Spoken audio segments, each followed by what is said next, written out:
Salutare, mă numesc Flavius, iar astăzi vă voi arăta cum să descărcați modul X-Ray. Mai întâi va trebui să intrați pe Google, Chrome, ce aveți, eu am Safari, și va trebui să scrieți Download X-Ray și versiunea care o vreți. Eu o să vă las linkul în descriere și va trebui să dați Download X-Ray pentru versiunea dorită. Aici vă va apărea încă o pagină și stați puțin că mie merge cam greu. Și aici va trebui să așteptați 5 secunde, vedeți? Aici. Așa. Așa, după ce s-a încărcat, dați Skip Ad. Așa. Ia uitați, mie mi s-a descărcat deja.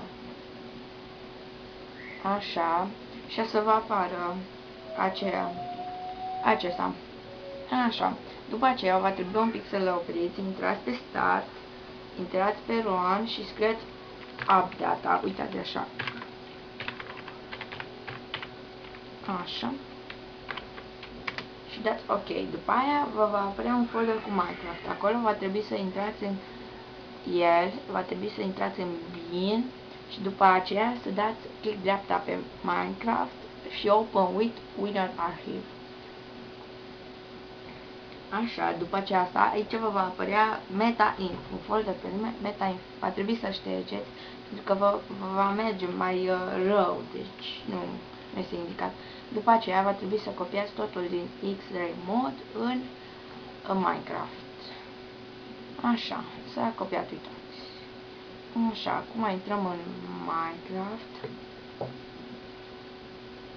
Mie îmi va merge puțin cam greu, deci trebuie puțin să așteptăm. Așa, să nu dați force update pentru că vi se va șterge modul acela și va trebui să faci iarăși de la început. Deci, să nu dați. Ce se întâmplă? Mamă, s-a deschis două pagini. Așa.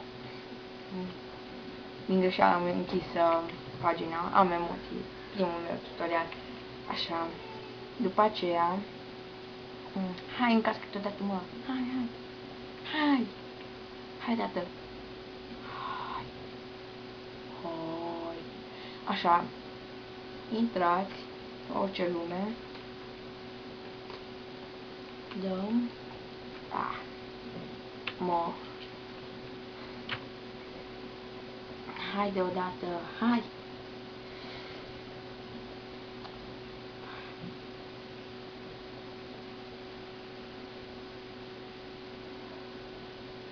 Mamă, dar durează mult. Așa, eu deja am făcut o mică groapă și ca să vedeți cum se vede, apăsați X și vă va apărea tot. Ia, uitați. Așa. Și tada, X. Și vă va arăta toate fier, aur, diamant, orice. Și dacă nu se vede clar, apăsați L și se va vede un pic mai clar. Așa, asta a fost tot.